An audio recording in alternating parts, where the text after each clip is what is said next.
e-freelancing.com এর পক্ষ থেকে আজকে আমরা দেখব কিভাবে যে কোনো একটি অ্যাপকে ফিগমার মাধ্যমে প্রোটোটাইপ করতে হয়।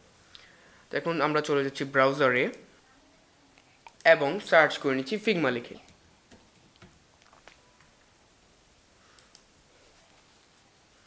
এখন আমরা আমাদের ফিগমা অ্যাকাউন্টে লগ ইন করে নিব।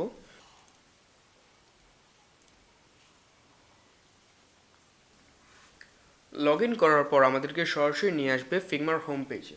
তো আমি আগে থেকে এখানে একটি অ্যাপ ডিজাইন করে রেখেছিলাম, তো সেই ফাইলটি আমরা এখান থেকে ওপেন করে নিব।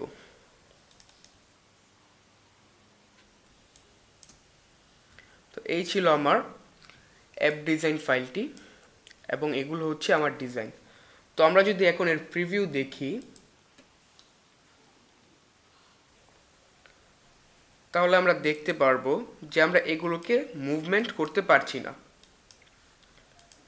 তো এখন যদি আমরা এগুলোকে প্রোটোটাইপ করি এখান থেকে, তাহলে আমরা খুব সহজে এগুলোকে মুভমেন্ট করতে পারবো এবং চাইলে ইউজও করতে পারবো। তো এইখানে যে আমি গ্রুপ সিলেকশন করে রেখেছি, আপনারাও একইভাবে গ্রুপ সিলেকশন করে নেবেন। তো এখানে যে ইমেজ, আইকন, টেক্সট এগুলো আছে, আপনারা এগুলোকে গ্রুপ করে নেবেন। আমি সবগুলো একে একে গ্রুপ করে রেখেছিলাম। তারপর আমাদেরকে যা করতে হবে, এখান থেকে আমরা একটি ফ্রেম নিব এবং যে গ্রুপটি ছিল সেটির সাথে আমরা এটাকে অ্যাডজাস্ট করে নিব।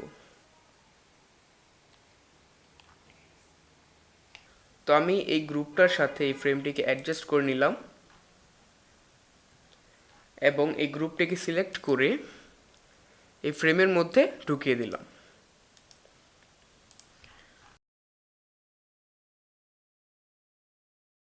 তো একইভাবে এখান থেকে আরেকটি ফ্রেম নিয়ে আমরা এই গ্রুপটির সাথে অ্যাডজাস্ট করে দিব।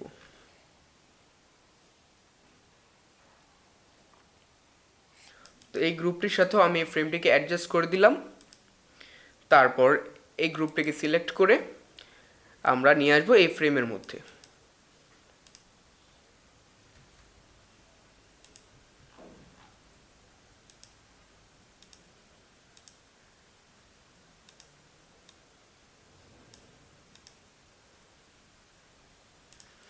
তারপর নিচে দেখতে পাচ্ছি আরেকটি গ্রুপ আছে, এটাকেও আমরা ঠিক একইভাবে কাজ করব। এখান থেকে আমি অ্যাডজাস্ট করে নিচ্ছি।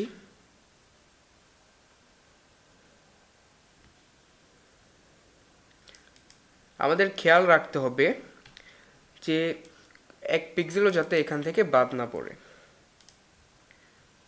তো আমি আবার এই গ্রুপটাকে সিলেক্ট করে আমি নিয়ে আসব এই ফ্রেমের মধ্যে। তো আমি এগুলোকে নিয়ে আসলাম।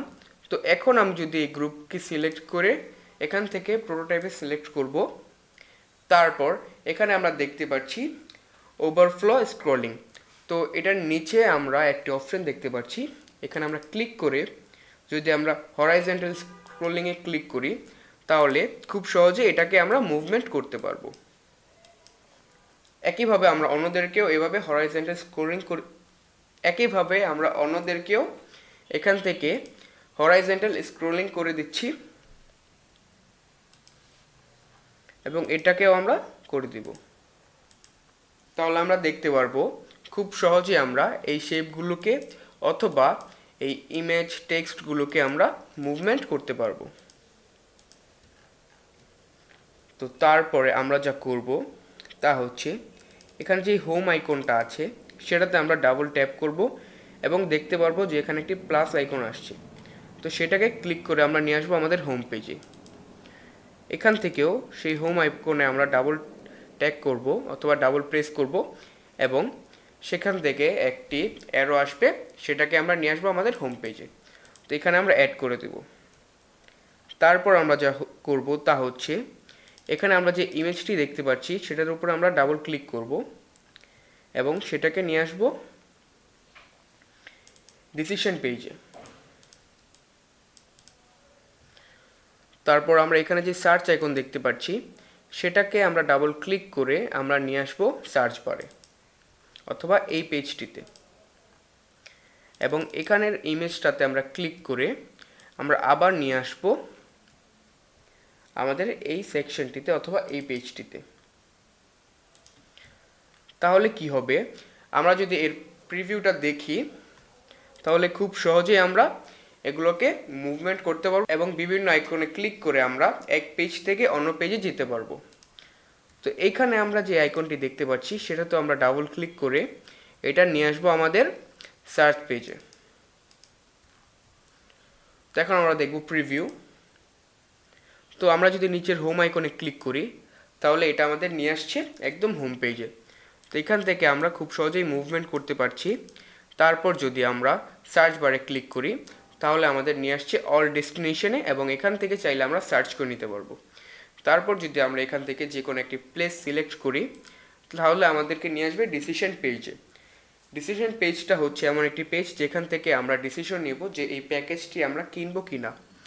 যদি আমরা না কিনতে চাই তাহলে উপরে যে অ্যারোটি আছে সেটাতে আমরা প্রেস করব, আমাদেরকে আবার নিয়ে আসবে হচ্ছে সার্চ বারে।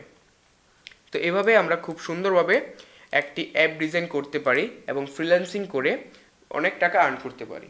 ধন্যবাদ।